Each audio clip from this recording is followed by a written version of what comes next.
C'est aujourd'hui mardi 23 septembre 2025. Le débat général de la 80e session de l'Assemblée générale des Nations unies a débuté à New York aux États-Unis, qui a été placé sous le thème « Mis ensemble ». Plus de 80 ans au service de la paix, du développement et des droits humains. Le président de la République, Félix-Antoine Tshisekedi Tshilombo, va prononcer son discours devant la tribune des Nations Unies autour de 21h, heure de Kinshasa, selon un tweet de la porte-parole du président de la République. Madame, Monsieur, bonsoir et bienvenue à ce journal de 19h sur l'RTNC. En marge de sa participation à la 80e session de l'Assemblée générale des Nations unies, le président de la République, Félix-Antoine Tshisekedi, a fait un plaidoyer pour la reconnaissance du génocide congolais à travers une conférence parallèle organisée lundi à New York. Un reportage signé Giscard Koussema et Mika Loussala. Regardez.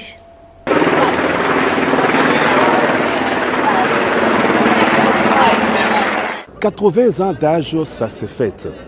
Créée en 1945, l'Organisation des Nations Unies a célébré 8 décennies de promotion de la paix, des droits humains, de progrès social, des développements durables au siège de l'ONU à New York. La République démocratique du Congo est représentée à cet événement au plus haut niveau de l'État par le président de la République, Félix-Antoine Tshisekedi Tshilombo, qui est arrivé à New York aux premières heures de la matinée de dimanche 21 septembre. Les 80 ans des Nations Unies ont été célébrés dans la grande salle de congrès en présence de plusieurs chefs d'État et de gouvernements venus des différents pays du monde entier. Pour le secrétaire général des Nations Unies, Antonio Guterres, il y a 80 ans, sur les ruines laissées par la guerre, le monde a fait germer l'espoir. Et une charte, une vision, une promesse, la paix est possible lorsque l'humanité fait bloc. Les Nations Unies se sont préoccupées d'aider les pays à instaurer une paix durable. L'ONU déploie des dizaines de milliers de casques bleus dans le cadre des opérations de paix afin d'aider les pays à passer des conflits à la paix. Des meilleures conditions de vie pour tous en promouvant la paix, les droits humains, le progrès social ainsi que l'accès aux soins de santé et à l'éducation. Les Nations Unies ont cherché à améliorer la vie des populations. Pays épris de paix et de justice, la République démocratique du Congo s'est frayée une place dans les concerts des nations grâce à la diplomatie agissante du président de la République, Félix-Antoine Tshisekedi Tshilombo. La RDC a été élue au Conseil de sécurité et aujourd'hui la RDC se retrouve vice-présidente de la 80e Assemblée générale des Nations Unies, l'actuelle Assemblée générale.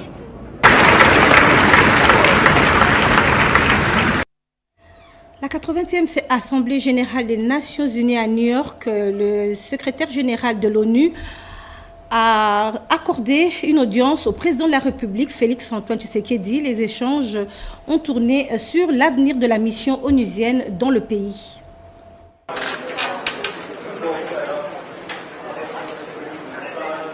Après la cérémonie grandiose de célébration du 80e anniversaire de l'Assemblée générale des Nations unies ce lundi 21 septembre 2025 à New York, le président de la République Félix-Antoine Tshisekedi Tshilombo a été l'hôte du secrétaire général Antonio Guterres qu'il a reçu dans son cabinet de travail au siège de l'ONU. Aussitôt après avoir été accueilli, le chef de l'État a été convié à consigner quelques mots dans le livre d'or.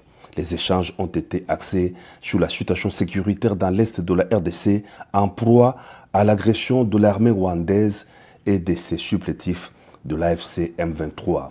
Le secrétaire général de l'ONU a tenu notamment à s'enquérir de l'évolution des processus de Washington et de Doha pour la restauration de la paix durable dans l'est du territoire de la RDC.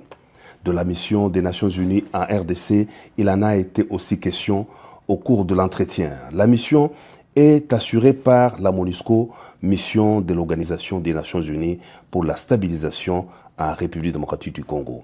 Elle a pour mandat de protéger les civils, les personnels humanitaires et les droits de l'homme et de soutenir les efforts du gouvernement congolais en matière de stabilisation et de consolidation de la paix. La ministre déléguée À l'urbanisme et habitat, Angèle Bangaza a donné de nouvelles orientations aux divisions de son secteur.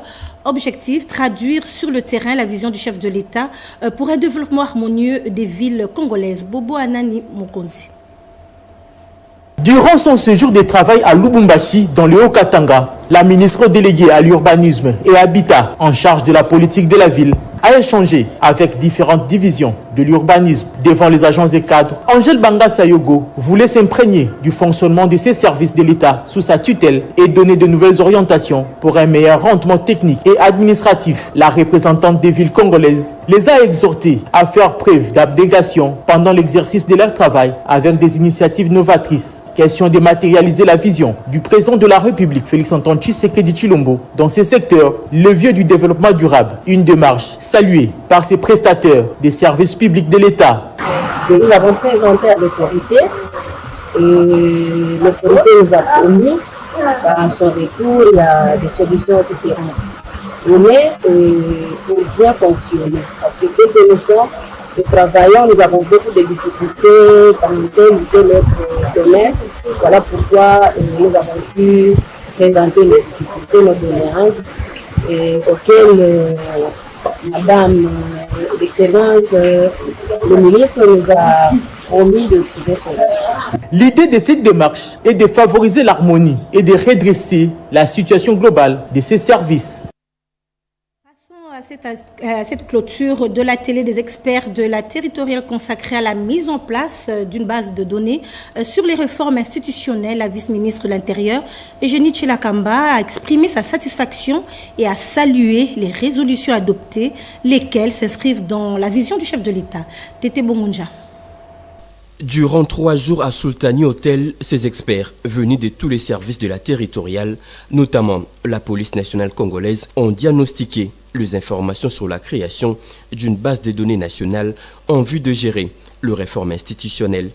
Occasion pour la vice-ministre de l'Intérieur, Eugénie Tshilakamba, qui a clôturé les travaux de cet atelier de renforcement de capacité, de saluer la prouesse de tous les participants qui ont taillé leurs réflexions sur la vision de réforme institutionnelle du président de la République, Félix-Antoine Tshisekedi Tshilombo, pour un État uni, fort et prospère. Vos contributions ont permis d'identifier les données récoltées, de relever les lacunes, mais surtout de proposer des mécanismes concrets de collecte, d'harmonisation, de centralisation et de gestion des informations sur les réformes institutionnelles.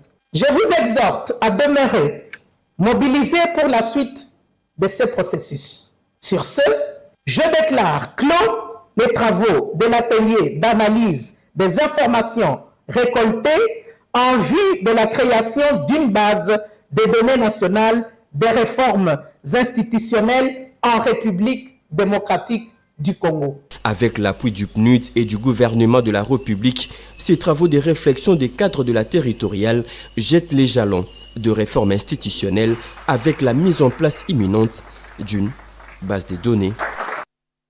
Ensemble, faisons du développement local et de la gouvernance sécuritaire notre priorité. C'est le thème retenu pour la première conférence des présidents des conseils communaux de la République démocratique du Congo qui aura lieu le 24 et 25 septembre dans la capitale. L'annonce a été faite au cours d'une conférence de presse. Ensemble, faisons du développement local et de la gouvernance sécuritaire notre priorité. C'est sur ce thème que les conseillers communaux ont tenu un point de presse pour annoncer la première conférence des présidents qui se tiendra le 24 et le 25 septembre 2025 et échanger sur plusieurs matières comme la gouvernance sécuritaire, le développement local et aussi la mise en place des réseaux politiques pour soutenir les actions du chef de l'État Félix Tshisekedi. À partir de la base, ces élus communaux déplorent la mégestion qui caractérise les bourgmestres dans chaque commune, ce qui ne favorise pas le développement local, moins encore la sécurité. Le coordonnateur du collectif des conseillers communaux, Willy Nzembela, peint le tableau de la gestion des communes. Il s'agit bien là de la première conférence des présidents des conseils communaux de la RDC qui sera organisée ici à Kinshasa du 24 au 25 septembre 2025. C'est pour dire à l'autorité budgétaire, qui est l'Assemblée nationale et le Sénat, que les conseils communaux n'ont pas de siège Les conseils communaux travaillent dans des conditions difficiles, certains dans les locaux de l'exécutif communal où nous sommes censés contrôler.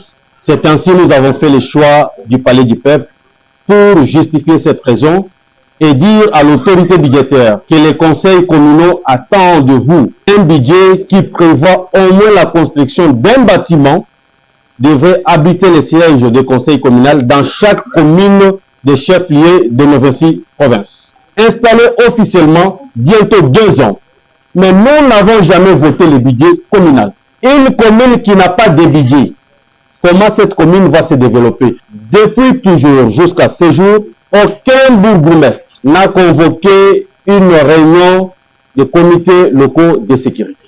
Mais pendant ce temps, nos populations sont en train de vivre dans l'insécurité totale. Ces élus locaux des communes se proposent d'être les ponts entre le président de la République et la population. Et en séjour à Bunia, une délégation mixte du ministère des Finances, des Transports et du Bureau central de coordination évalue la qualité et l'avancement des travaux d'infrastructure réalisés par l'entreprise Mogabaon, reçue par le gouverneur militaire, le lieutenant-général Johnny Luboya Kanchama. La mission a salué les efforts consentis pour le développement de la province sous état de siège. C'est un véritable calvaire qui vive le conducteur des engins sur cette route nationale numéro 27, surtout dans sa partie comprise entre Igabarière et Djougou Centre. Quelques grands bourbiers se sont formés, notamment sur la colline Saba, entre Lopa et Gina, avant d'atteindre la rivière Tchourou, à Pitou, vers Bengbele, mais aussi à quelques mètres à la hauteur de la paroisse Pimbo et avant d'atteindre le centre commercial Pimbo. Ensuite, en montant vers Djougou Centre, ces derniers jours, il suffit d'une petite pluie comme c'était le cas ce lundi après-midi vers 15h heure locale pour que la route soit bloquée. Cette situation qui est à la base des perturbations de la circulation est en voie d'être résolue, explique les responsables de l'entreprise ORC qui depuis quelques semaines s'emploient à dégager le gros bourbier. À en croire leurs propos, la réhabilitation avait été ralentie suite aux opérations militaires menées contre les miliciens de la CRP. Maintenant que la situation est revenue dans l'ordre, les travaux pourront être accélérés. Le secteur de Lufura, dans la province du Lualaba, inondé par le maïs. 350 tonnes de maïs viennent d'être récoltées par la chef de secteur, Laetitia Mawezi, dans le champ territorial de Lufuta. C'est la première récolte. 450 autres tonnes de maïs seront récoltées dans quelques mois. Regardez. La politique agricole mise en place par Madame le chef secteur de Lufupa, Laetitia Mawezi, présente des fruits palpables dans les champs territoriaux. La patronne de l'entité a activé depuis une semaine les batteries pour la récolte et c'est vendredi 19 septembre 2025 l'on a trouvé sur place plus de 350 tonnes de maïs déjà dégrainées dans ces sacs de 50 kg chacun, nous a confié l'un des responsables superviseurs des travaux. Nous sommes déjà au-delà de 350 tonnes. Et nous espérons avoir au-delà de 650-800 tonnes. Il a par la suite salué l'accompagnement de Madame Mawezi, femme porteuse de la vision Félix Tshisekedi à Lufupa. En tout cas, nous remercions d'abord notre chef de nous avoir fait confiance, de continuer toujours à nous accorder sa grande satisfaction. Depuis le début, on a reçu les différents matériels. Effectivement, on en a eu, on est déjà au-delà de 6 tracteurs. Elle a fourni les efforts pour que nous puissions avoir les égreneuses. S'engageant dans la lutte contre l'insuffisance alimentaire en République démocratique du Congo, d'abord, une charge de plus de 700 tonnes est attendue à l'usine des transformations pour la production de la farine de maïs made in Lufupa. Seul le travail justifie la chef de l'exécutif local Laetitia Mawezi comme fidèle disciple de la politique et prône la gouvernante de la province Fimasuka Saini au Lualaba dans tous les domaines sociaux, symbole des patriotisme et loyauté. Face à la persistance de l'insécurité dans la ville d'Issiro, le gouverneur du Haut-Ouélé, Jean Bakomi Tongambou, appelle les femmes à jouer un rôle actif dans la recherche de la paix. Plus de 500 femmes ont été sensibilisées à cet effet au cours d'une rencontre organisée le week-end dernier. Nathalie Ngamouassini, ce reportage. Le gouverneur Jean Bakomi Togambu du Haut-Ouélé poursuit sans désemparer ses contacts de proximité avec les différentes couches sociales de la vie d'Issiro, membres du CAFCO. C'est le tour de femmes de toutes les associations d'être sensibilisées sur l'unité et la solidarité autour du chef de l'État pour le développement et le retour de la paix. Ensuite, la lutte contre l'insécurité, mais aussi sur la relance agricole. D'apporter le soutien le plus total au président de la République aux efforts qui sont faits pour le rétablissement de la paix. Nous avons également échangé autour de la question sécuritaire. Les mamans sont appelées à contribuer pour la sécurisation de notre ville et de notre province. Elles doivent dénoncer, être vigilantes, mieux collaborer avec les services de sécurité, doivent rejoindre le gouvernement provincial dans la relance de l'agriculture. Nous sommes contents qu'elles se sont engagées. Nous allons leur apporter tous les soutiens nécessaires. De leur côté, les femmes ont bien apprécié l'initiative de Jean Bakomi Togambu avec promesse de bien jouer leur rôle à tous les niveaux. Merci à la sécurité. Nous allons trouver des solutions palpables. Comme nous sommes des mamans, nous sommes prêts pour la guerre hors d'état de nuire cette situation d'insécurité qui plane dans notre province. Signalons que cette rencontre s'est terminée dans une ambiance bon enfant. Au Kasaï central, une campagne de sensibilisation sur l'autonomisation de la femme a été couplée à la remise des kits de réinsertion socio-économique, une initiative qui vise à renforcer le rôle des femmes dans le développement local et à promouvoir leur autonomie financière ainsi que leur inclusion active dans la société. Un commentaire de Jean-Marie Beaupois. L'installation officielle de cette structure, présidée par Patrick Mwambambumba, directeur général du journal officiel et initiateur de cette fondation, a été marquée par diverses activités. Après son arrivée et la tournée dans les coins névralgiques des Kananga, Patrick Mwamba a, au cours de la cérémonie de lancement, organisée dans la salle Père Cambier le 20 septembre, remis des fournitures scolaires aux enfants des membres de la fondation. Des sacs et bêches en vue d'appuyer les travaux de lutte anti-érosive, des machines à coudre, d'épargne et un appui financier aux femmes pour les encourager à l'autonomie en démarrant des activités génératrices de revenus. Des actions cadrant avec la formation professionnelle, l'agriculture et l'élevage, la santé publique et les microcrédits, les 4 domaines d'intervention de cet ASBL. Devant les Kanangais venus en masse, Patrick Mwamba n'a pas manqué l'occasion d'en appeler à l'accompagnement de la vision du président de la République, Félix Tshisekedi, qui porte à cœur le Kasaï central. À tous les membres du pays, un seul chef, il s'appelle Félix Antoine Tshisekedi Tshilombo. Il a des grands projets pour cette province. Je demande à la population de Kananga de croire à la fondation et qu'ils soient convaincus que la volonté que je porte dans mon cœur, le sacrifice que j'ai autant enduré pour eux, je ne cesserai de le faire. Je vais continuer encore à fournir beaucoup d'efforts pour que chaque personne qui est ici puisse se retrouver. Installée à ce jour dans les 5 communes de Kananga, la fondation Patrick Mwamba envisage étendre ses activités dans tous les territoires du Kasaï central. La mise en place d'un statut de zone économique spéciale à Lumbaville, nous sommes là, dans la province du Sankuru, contribuera au développement de cette ville natale de l'ancien premier ministre de la République démocratique du Congo, Patrice Emery Lumumba. Mais pour ne pas perdre du temps, parce que nous sommes actuellement dans l'année du centenaire de la naissance de Patrice Lumumba, nous aimerions secouer les cocotiers, effectivement, auprès du gouvernement de la République pour qu'on soit plus inventif et plus créatif. Et c'est d'où l'idée de demander au gouvernement de la République d'attribuer à titre exceptionnel le statut de zone économique spéciale à Lumbaville, ce qui pourrait permettre aux autres intervenants non gouvernementaux de pouvoir contribuer à l'édification de cette ville emblématique. Et ces mesures concernent, vous savez, les zones économiques spéciales ont été appliquées dans beaucoup de pays émergents. C'est le secret même du développement, même de l'émergence de ces pays comme la République populaire de Chine, l'Inde, les dragons en Asie du Sud-Est. Ce qui fait que nous devons nous en inspirer. C'est pour ça que je écris à la Première ministre pour que Lumbaville soit doté à titre exceptionnel de ce statut qui peut être considéré comme le moteur même de l'accélération de l'effectivité de Lumbaville. Double cérémonie à Bunia samedi dernier au Conseil de l'Ordre des médecins.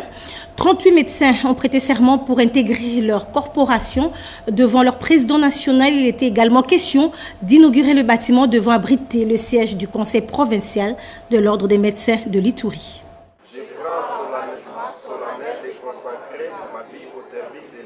Ils sont 38 médecins qui ont prêté serment de médecin à Bunia le samedi 20 septembre devant le président du Conseil national de l'Ordre de médecins, Dr Sadi Berthier, venu de Kinshasa pour cette fin. Désormais admis au tableau de l'Ordre de médecins en RDC, ils ont également reçu les documents régissant ces corps. Le président national de cette corporation a pris acte de cette prestation de serment avant de les féliciter et rappeler l'essence de ces serments qui non seulement étaient renoncement de soi, mais aussi un acte qui va restreindre leur liberté.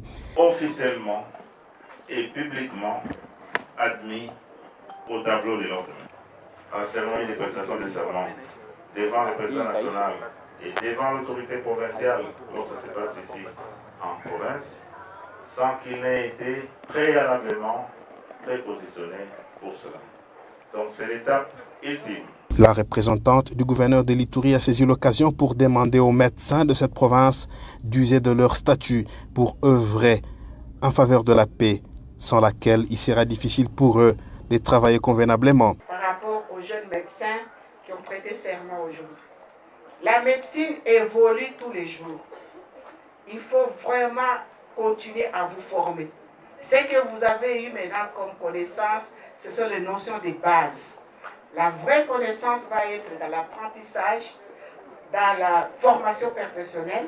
Auparavant, les médecins de l'Ituri ont assisté à l'inauguration du bâtiment devant abriter le siège du Conseil provincial de l'Ordre de médecins de l'Ituri. Il est constitué de 6 bureaux au rez-de-chaussée, les lieux d'aisance, un dépôt, une grande salle pour différentes activités de la corporation en Ituri, dont cette matinée déontologique à laquelle ont été conviés les nouveaux médecins assermentés et les anciens. Cette œuvre d'une intelligence commune a coûté plus de 122 000 $. C'est le résultat des cotisations de médecins, comme l'a reconnu le président provincial de l'Ordre de médecins en Ituri, Dr Jazabo. J'épargne aujourd'hui pour le bien-être et un avenir meilleur de ma famille. C'est le thème d'une campagne d'éducation financière initiée par Adam Smith International. À Chikapa, cette sensibilisation passe par le théâtre participatif dans les milieux ruraux afin d'inciter les communautés à adopter une culture de l'épargne.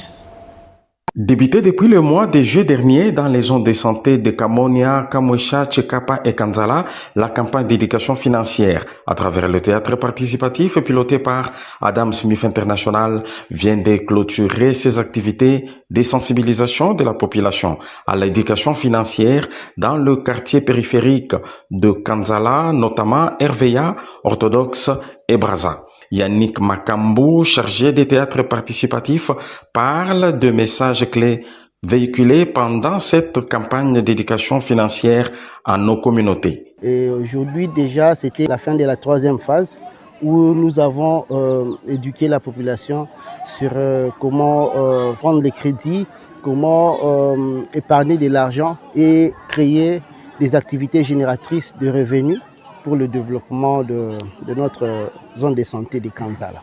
Sentiment de totale satisfaction ici exprimé par Simon Bachigué, chargé d'intervention Adam Smith International.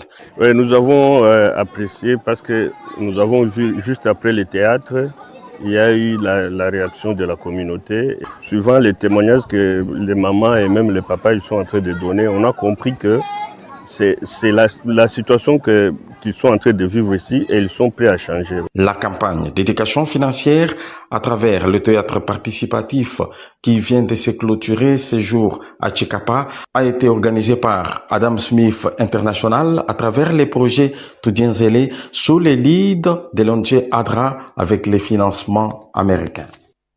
Le chef de secteur de Balamba, Paul Kabwanja, a effectué une visite d'inspection des travaux de construction du pont construit sur la rivière Mungangashi qui sépare le secteur de Balamba au secteur Balamba, territoire de Sakanya, dans la province du Haut-Katanga. C'est un travail sans relâche qu'effectue le chef de secteur de Balamba, dont Paulin Kambwanja, qui, au jour le jour, ne cesse d'apporter un plus pour le développement et la modernisation de son entité. C'est dans ces cadres qu'il a effectué une visite d'inspection des travaux de construction du pont jeté sous la rivière Munyangashi.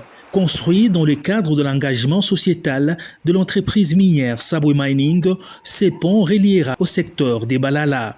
Oui, voilà, nous sommes devant nos partenaires de Sabwe Mining et nous tenons vraiment à les féliciter. Nous leur avons demandé de poser les ponts sous la rivière Munyangashi, qui vous êtes en train de voir. Ces ponts relient le secteur de Balamba. Ici où nous sommes, c'est dans le secteur de Balamba. Et de l'autre côté, c'est le secteur de Balala. Donc pour désengorger notre territoire, il faut qu'il y ait des routes. Voilà pourquoi nous avions demandé à la société Sabwe, ensemble avec le secteur de Balamba, nous sommes en train de travailler sur cette route. L'ingénieur Flory rassure sur la qualité des travaux. Munyangashi, c'est une grande rivière qui se jette dans le Luapula. Et nous sommes sûrs et certains, avec ce que nous avons mis comme matériaux, ça va tenir pendant de longues années. Une route en terre battue est tracée pour relier les secteurs des Balamba au secteur des Balala. Un jour après, le chef de secteur est allé lancer les travaux de construction d'un centre de santé au village Lumina, qui est son village natal. Président de la République anasema wende pale pa mkini pa Lumina. Anasema peko masomo me hospital njoo nini haina hapo. Anasema no ba pa Lumina banendaka ku Zambia kukona ba kukuna Mbozi njoo vile. Kutoka leo president anasema hakuna tena kutambuka nini Zambia. Les bénéficiaires n'ont pas caché leur joie. Mungu rende tusaidia. Munateswa sana na michakuria mtumishi wenu. Mtu mwingine anaweza kumwambia sasa wende ukajenga maana fa detournement. Mais yani kuchika ordre ya president anakuwa hapa. Baba mwafa ça. Nous allons nous quitter avec ces jeunes qui plaident pour leur prise en compte dans les instances politiques de prise de décision. Cette initiative du panel d'experts de la résolution 2250, chapitre de la RDC, c'est dans le cadre de l'agenda jeunesse, paix et sécurité en République démocratique du Congo, nous dit Dada Chabani. Les jeunes de la RDC, qui constituent 70% de la population, sont en plein processus d'élaboration de la stratégie nationale de la participation des jeunes dans la politique. C'est une initiative du panel d'experts de la résolution 2250 du Conseil de sécurité des Nations Unies sur les jeunes, la paix et la sécurité, section RDC. Cette initiative a pour soubassement la résolution 2250, la Charte africaine de la jeunesse, la Constitution de la République, le programme d'action mondiale de la jeunesse et d'autres instruments juridiques ratifiés par la RDC. L'atelier ouvert par la représentante du ministre de la Jeunesse a balisé cette fois de l'émergence de la jeunesse dans la politique. Cette stratégie sera l'expression même des aspirations de notre jeunesse, le reflet de ses combats et l'outil de sa pleine intégration dans la gouvernance nationale et locale, telle que le veut son Excellence, Monsieur le Président de la République, chef de l'État, traduite par son Excellence, Madame le Premier ministre et chef du gouvernement, j'ai cité Madame Judith Suminwa-Tuluka. Je lance donc un appel à la mobilisation de tous. Pour sa part, la représentante des agences des systèmes des Nations Unies, les délégués du service spécialisé de la présidente de la République en charge de la jeunesse, la lutte contre les violences faites aux femmes et la traite des personnes ont été unanimes. Pour un Congo prospère et en paix, il faut l'implication de la jeunesse. À l'issue de cette conférence, les coordonnateurs de cette plateforme expliquent. Au cours de cette stratégie, nous allons proposer des pistes de solutions pour que l'on ne stigmatise pas les jeunes. Que prend fin ce journal. Merci de l'avoir suivi et merci à toute la grande équipe pour la réalisation de ce journal. Retrouvez Sandra Nyangitabou à 20h pour la suite de l'actualité. Au revoir.